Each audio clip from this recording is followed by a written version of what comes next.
하나님이 사람을 리더로 세우실 때에는 리더로 세우실 만한 그의 장점과 가능성을 보고 사람을 세웁니다. 이게 이제 전형적인 모습입니다. 반드시 그런 것만은 아닐 수 있습니다.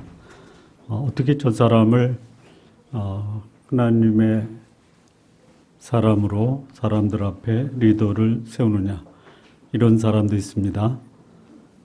하나님은 사람의 생각과 같지 않습니다. 하나님의 생각은 너무 깊어서 사람이 그 뜻을 헤아릴 수 없는 경우도 얼마든지 있습니다. 그래서 어떻게 저런 사람을 쓰시느냐, 하나님은 어떻게 저런 사람도 쓰십니다. 저 사람이면 되겠다 라고 하는 사람도 하나님이 쓰십니다. 하나님이 사람을 세울 때 우리 사람들이 어떻게 저럴 수가 있냐, 어떻게 저럴 수 있습니다.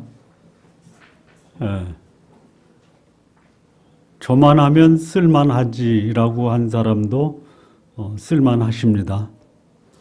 그래서 하나님이 세우셨다라고 하는 것이 확인이 되면 그 사람을 하나님이 세운 사람으로 받아들일 수 있는 믿음의 안목을 가지시기 바랍니다. 어떻게 저런 사람을 쓰실 수 있을까에 대한 대표적인 사람 한 사람을 소개한다면요, 접니다.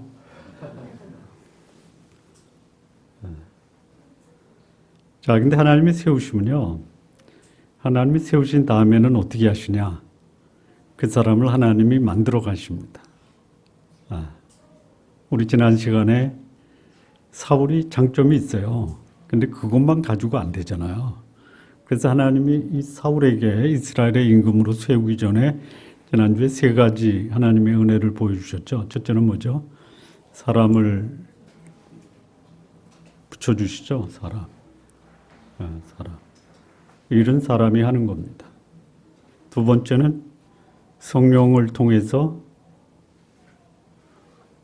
하나님의 말씀을 가지고 예언하고 또 그 예언하는 자들과 동일한 미래를 진단하고 또 그 안에 대한 그것에 대한 대안을 제시하게 해주시는 것. 그다음에 또 하나는 뭐였죠?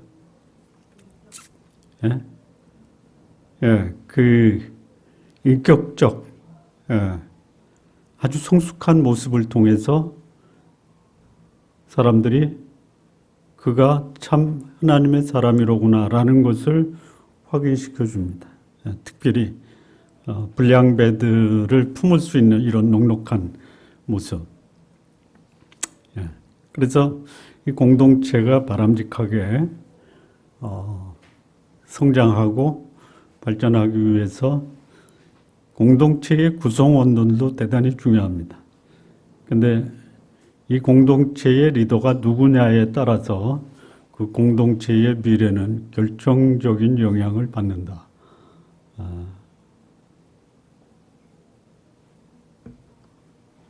이 사울이 임금이 됐어요. 됐어요. 그래서 하나님 그에게 특별한 은사를 주셨어요. 자, 이제는 뭐냐? 과연 그러한가? 이제 검증하는 겁니다. 검증. 검증에 잘 통과해야 돼요. 이 검증 기간이 짧으면요, 통치 기간도 짧아질 수 있어요. 점검 기간이 길어지면 통치 기간이 길어질 수 있어요. 검증 기간은 다른 말로 말하면요, 이게 훈련 기간이라고 할 수 있어요. 훈련의 기간이 길고 강도가 강할수록 실전에 강하죠. 이렇게 생각할 수 있어요. 왜 이렇게 난 힘들게 하십니까?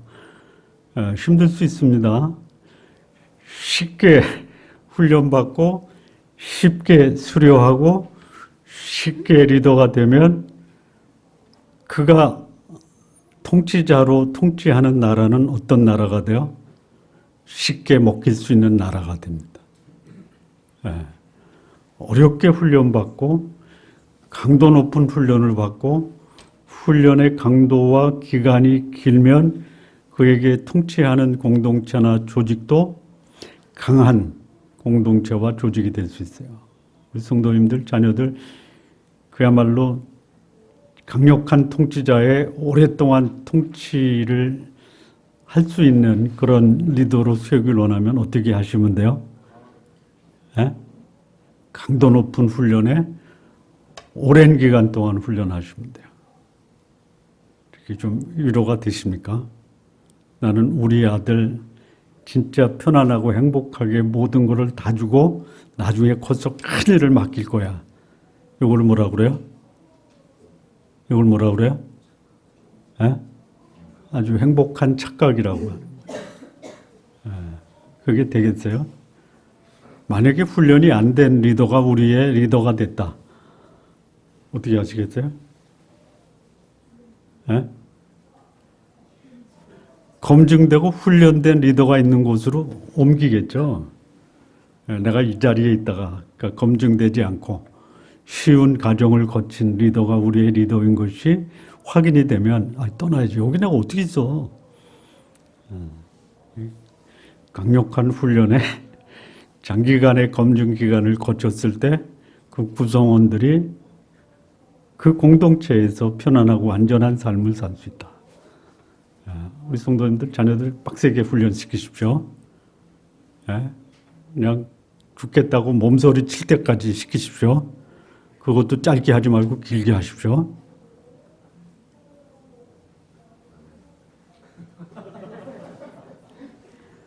자, 이 사울이요. 임금이 되기까지 검증 기간이 얼마 걸렸어요?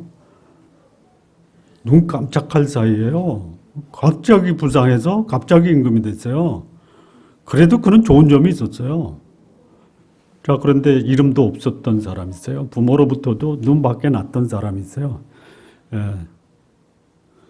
사무엘이 와서 이새의 아들들에게 기름 부을 때요. 다 지나갔어요. 예. 다 지나갔어요. 다 지나갔다라는 건 뭐냐면 거기에 내세우지 않은 아들은 부모로부터도 관심 밖에 있었다. 이 사무엘이 그러잖아요. 다 지나갔냐? 다 지나갔어. 진짜냐? 하나가 있긴 있는데 별 볼 일 없고요. 들에서 양을 치고 있는데 뭐 봐도 별 볼 일 없습니다. 데려와라 이거예요. 데려와라. 예. 봤더니요. 눈이 빼어나고요. 예. 하나님 마음에 들고요. 그게 기름 붓잖아요. 그리고 어떻게 해요?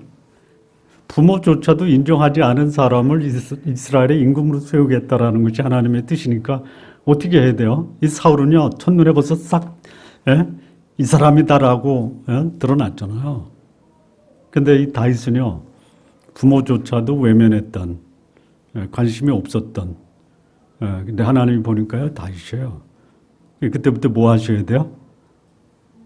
그때부터 뭐예요? 검증이에요, 검증. 몇 년 걸려요? 15년이에요. 사울은 눈 깜짝할 사이에 검증이 끝나요. 그래서 사울의 통치 기간이요, 지극히 작아요. 물론 사울도 40년, 다윗도 40년이에요. 근데 사울은 반짝 다스리다가 꼬꾸라져요. 꼬꾸라진 상태에 40년 가요. 어떻게 되겠어요? 백성들이 고통당하는 거예요. 다윗도 40년 통치를 하는데요. 중간에 우여곡절이 있어요. 꼬꾸라지고 자빠져요. 다르잖아요. 사울은요, 사울의 인생의 마지막 모습이 뭐예요? 아말렉하고 싸우다가 패해서 도망가다가 체면이 있지. 내가 어떻게 아말렉의 죽임을 당하느냐. 안 되겠다. 거기 한 소년한테 나 죽여달라. 못 죽입니다. 그러니까 자기 칼후에 엎드려져 가지고 스스로 자결하잖아요. 이게 사울의 마지막 모습이에요. 다윗이요. 이렇게 기록되어 있습니다. 다윗은 나이 들도록 부하고 존귀하다가 그의 열조에게 돌아갔다. 저는 그 차이가 어디에 있냐. 검증 기간이 짧으냐 기르냐. 혹시 나 이렇게 너무 힘들어요. 그러면 야, 내 인생 멋지게 하나님이 갖고 가시겠구나. 위로받으시기 바랍니다. 고통은 싫고 영광만 오래. 고통 없는 영광은요, 뭐예요? 바람에 날려가는 그야말로 안개와 같은 거예요. 고통이 길면 길수록 그로 인해서 훈련되고 검증된 사람은요, 갈수록 빛이 나는 거예요. 자, 하나님이 하나님의 사람을 크게 쓰실 때 고통 없이도 쓰실 수 있죠. 그러면 고통 없이 선택된 그 사람이 선택된 다음에는 그 평생의 고통이에요. 그런데 고통 속에서 하나님이 택하시고 세운 사람은요, 택함 받기 전까지는, 쓰임 받기 전까지는 고통스러워도 그 나머지 기간이 뭐예요? 영광이에요. 뭘 택하시겠습니까? 쉽게 살다가 고통 속에 마무리 짓겠습니까? 고통 속에 살다가 영광스럽게 마무리 짓겠습니까? 예?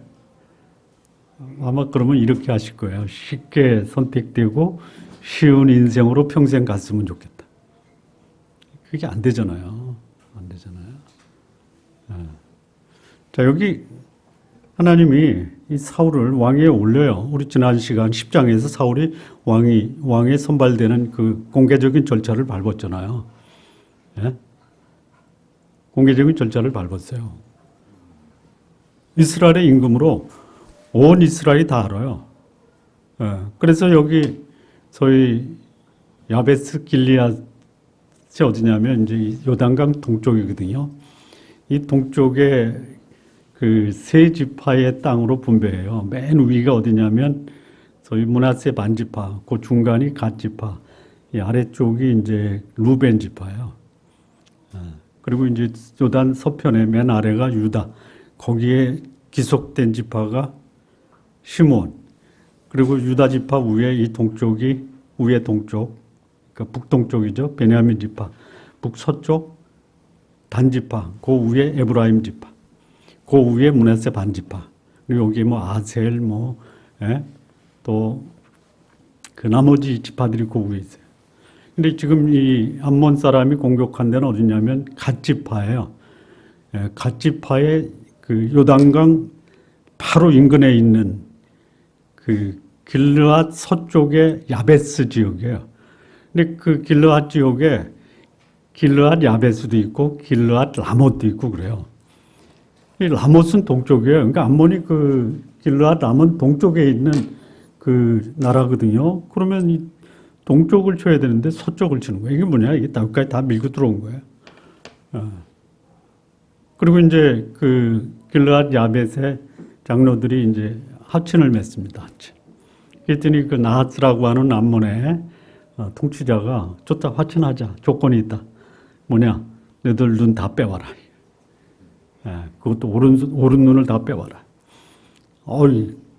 화친할 때 눈 빼고 화친하시겠어요? 그것도 한 사람이 아니라 사람들 다 빼와라 이거야. 거기 이제 그 길르앗 야베스 장로들이 이제 기겁을 한 거예요. 뭐 통곡을 하는 거예요. 잠깐만 시간을 달라. 일주일 시간을 달라. 그래서 그 말미를 얻어가지고 어디 오냐면 거기서 이제 베냐민 지파까지 오는 굉장히 거리가 멀습니다. 그 길르앗 라못은 어디냐면 사해 위쪽이에요. 여기 기브아라는 쪽은 어디냐면 사해가 아니다. 죄송합니다. 갈릴리 위쪽이에요.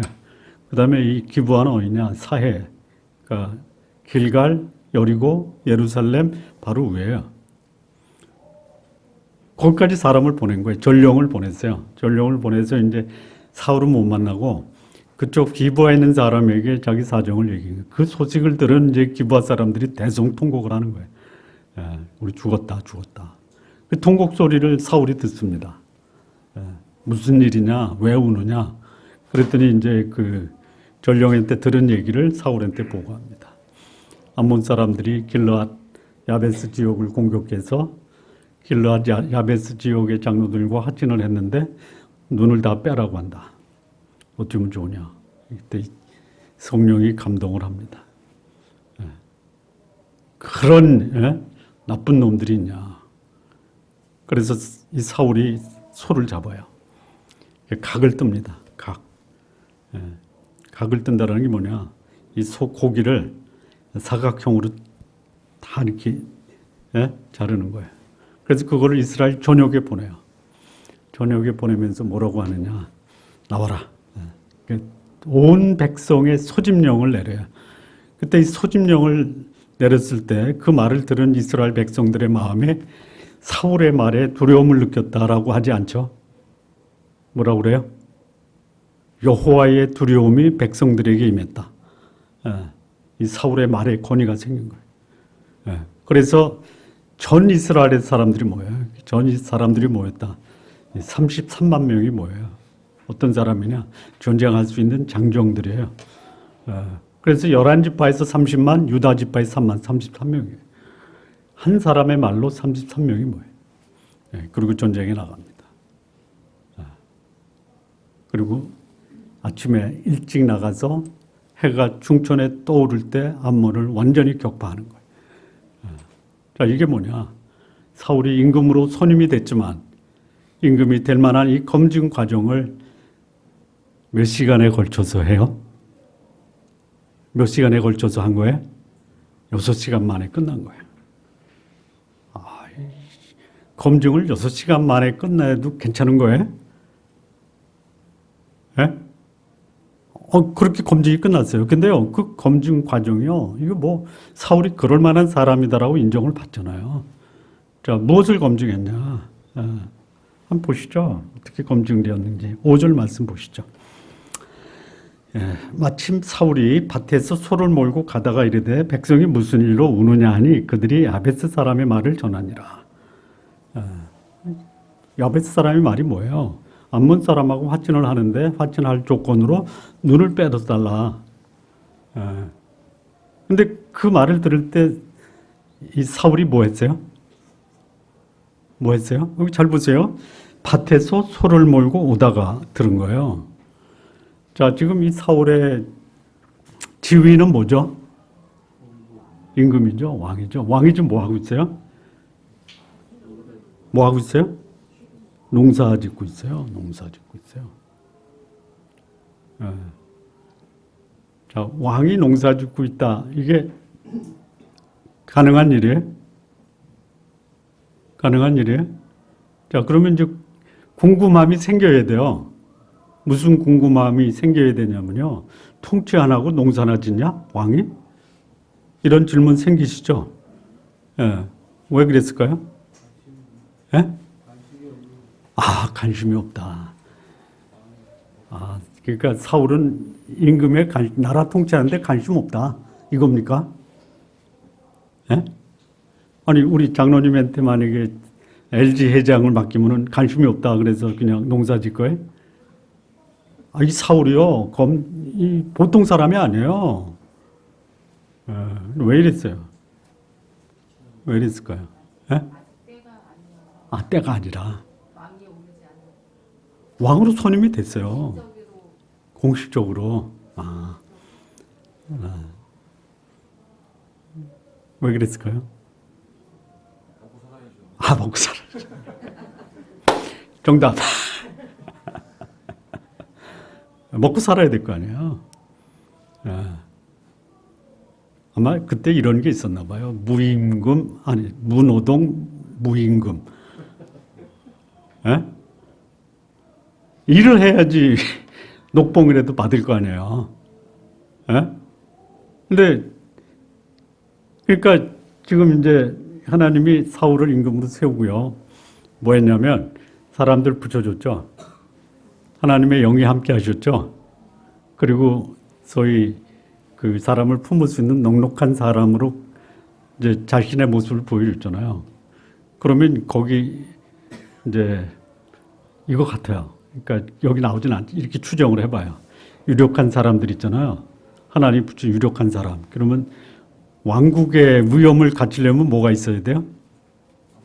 예? 왕궁이 있어야죠. 왕국의 위엄을 갖추려면 뭐가 있어야 돼요? 조직. 왕국의 위엄을 갖추려면 뭐가 있어야 돼요? 군대. 이거 하루아침에 되는 게 아니잖아요.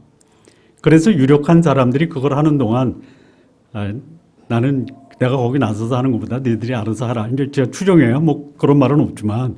그래서 나는 그냥 내가 하던 일을 하겠다. 그게 뭐예요? 농사예요, 농사.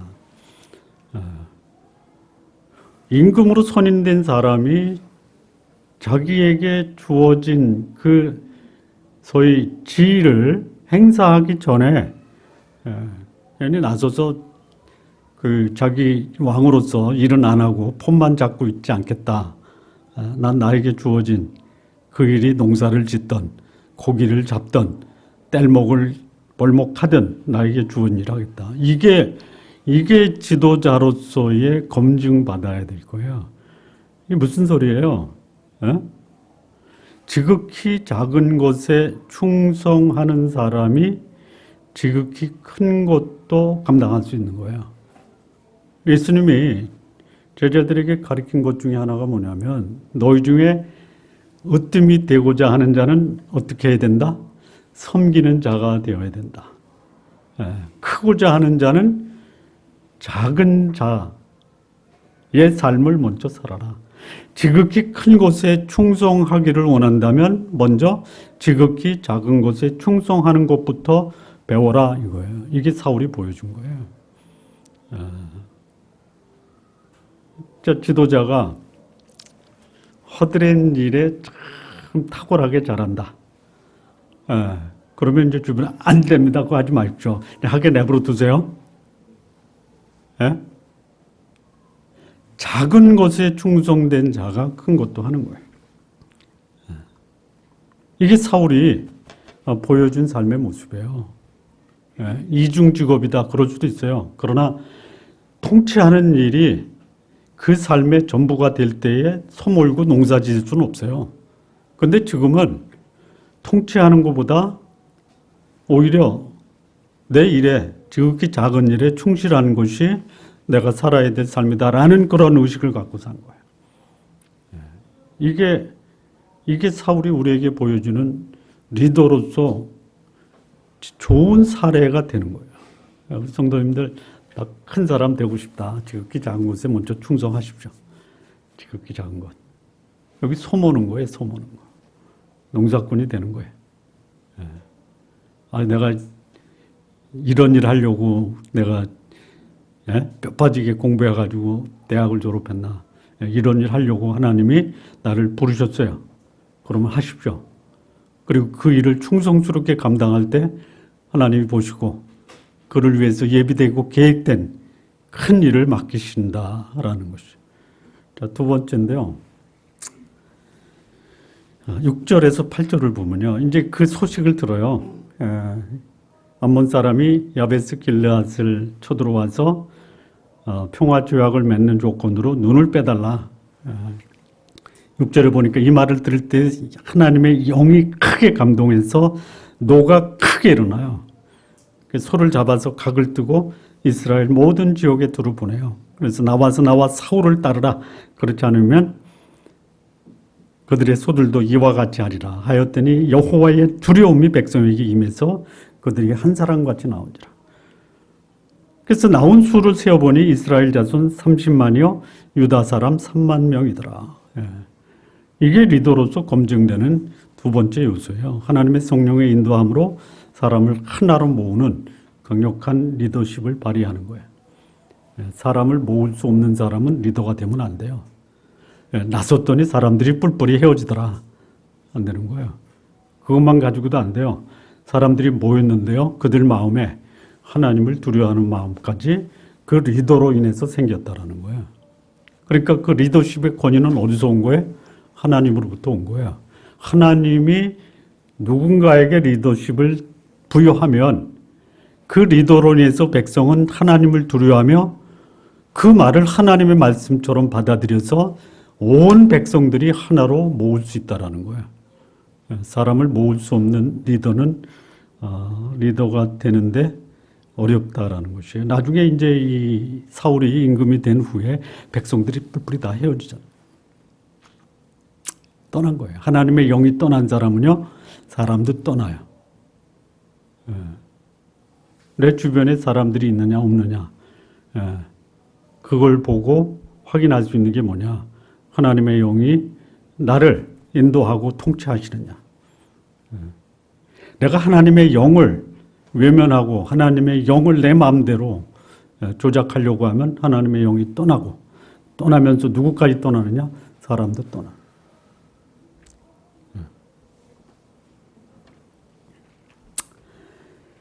자, 이 리더의 그 중요한 덕목 중에 세 가지 덕목이 있다라는 걸 제가 말씀드린 적이 있는데, 첫째 뭐냐면요, 역량이에요, 역량. 역량이에요. 두 번째는 성품이에요. 세 번째는 열정이에요. 근데 이런 세 가지 모습이 사울에게 있었다라는 거예요. 그래서 리더로 뽑을 때 이 세 가지 분야에서 검증을 해야 돼요. 역량의 세 가지가 있어요. 전문성이 있느냐, 하나로 묶을 수 있는 통합성이 있느냐, 묶을 뿐만이 아니라 묶어서 그 효과를 극대화시킬 수 있느냐, 이 세 가지. 시너지를 낼 수 있는 사람. 성품은 뭐냐, 적어도 자기 일에 책임을 지는 성실함이 있어야 돼요. 그리고 사람을 품을 수 있는 성숙함이 있어야 돼요. 그리고 위기 앞에서 여유를 부릴 수 있는 풍요의 심리가 있어야 돼요. 열정이 있어야 돼요. 집중해야 돼요. 몰입해야 돼요. 이런 것들을 갖춘 사람이 리더다. 근데 그 모습을요, 사울에게서 보는 거예요. 자, 세 번째요. 승리를 해요. 6시간 만에 그렇게 강력하게 이스라엘을 위협했던 암몬 사람을요, 하루도 안 걸려요. 새벽에 시작해서 해가 떠올라서 중천에 덥다라고 그랬어요. 12시 전에, 그러니까 새벽에 6시부터 12시까지 암몬 사람을 완전히 다 전멸한 거예요. 둘이 함께한 사람도 하나도 없었다라고 그랬어요. 자, 그러면 어때요? 그러면 어때야 돼요? 네? 여기 12절에 그 승리의 소식을 듣고요, 백성들이 사무엘에게 이르대요. 사무엘에게 말하는데요, 사울이 어찌 우리를 다스리겠느냐 한 자가 누굽니까? 그를 끌어내십시오. 우리가 죽이겠습니다. 그럴만 하죠. 그야말로 대권 레이스에서 이제 그 예선전 치르고 본선 치르죠. 예?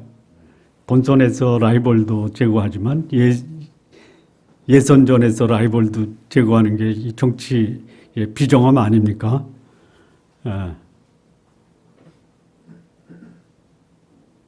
본인이 하는 거예요. 뭐 남 시켜서 하지만.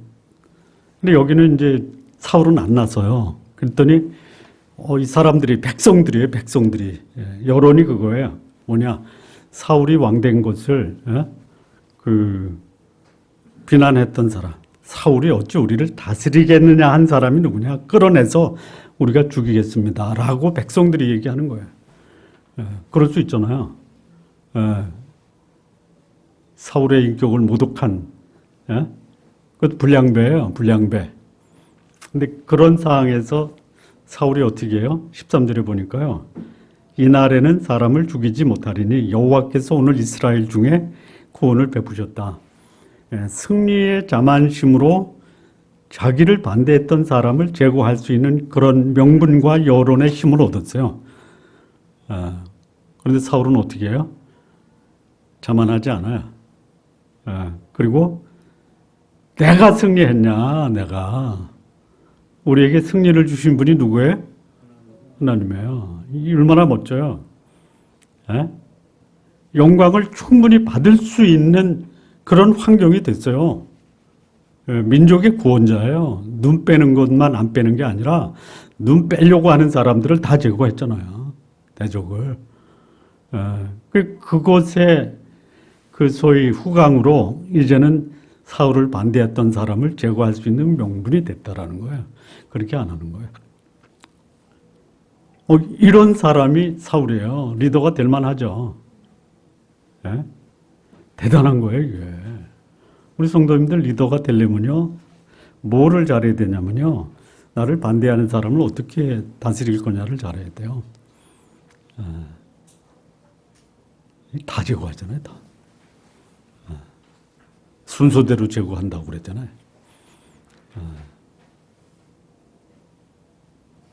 그러니 저까지 품을 수 있는 사람, 이런 사람도 이 검증 기간이 너무 짧아요. 짧아서 그의 통치 기간도 짧아요. 그러니까 통치 기간이 짧다. 40년이지만 40년이 40년이니까 왕으로서 위엄과 존경을 다 상실하고 40년 동안 그야말로 곤두박질 당한 상태에서 왕 노릇하다가 비극적으로 끝나잖아요. 근데 그렇지 않았다. 지금 뭐냐면 반대파다 제거하고 그러면 어떻게 되겠어요? 더 망가지는 거겠죠. 그러니까 이 바람직한 리더의 모습이 뭐냐? 검증 과정에서 소위 사람을 품을 수 있어야 돼요. 사람. 어떤 사람까지 품어야 되느냐? 나에게 반대했던 사람까지도 품어야 된다. 우리나라에 그런 분이 계셨어요.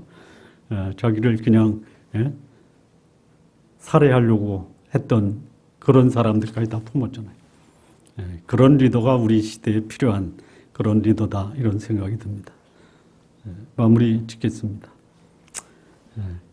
하나님이 쓰시기에 합당한 사람이 어떤 사람이냐? 개인적으로 특출한 장점이 있는 사람 필요해요. 근데 하나님이 사람을 쓰실 때 하나님이 전형적으로 쓰는 방법이 뭐냐? 평범한 사람을 특별하게 만드셔서 사용하십니다. 우리 성도님들 중에 난 평범하다 이렇게 생각하시는 분은 나도 하나님을 잘 섬기고 믿고 그분의 뜻에 순종하면 하나님이 나를 특별한 사람으로 만드시겠다.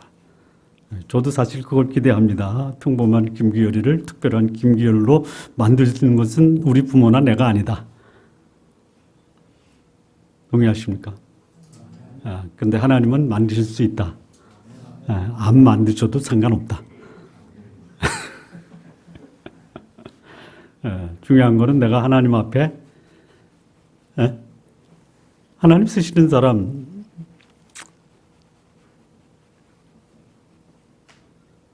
갖춰야 돼요. 뭘 갖춰야 되냐? 소위 인격적으로 성숙해야 돼요. 거룩함과 사람을 귀히 여기는 게 있어야 돼요.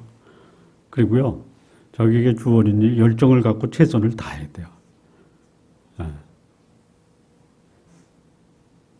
그리고 자기에게 주어진 문제를 풀어낼 수 있는 그런 역량 갖춰야 돼요. 여기 이 사울이 그 과정을 거쳤어요. 지금의 충실한 그런 자기 삶의 모습을 보여줬어요. 뿐만 아니라 사람을 품을 수 있는 이런 감동을 사람들에게 줬어요.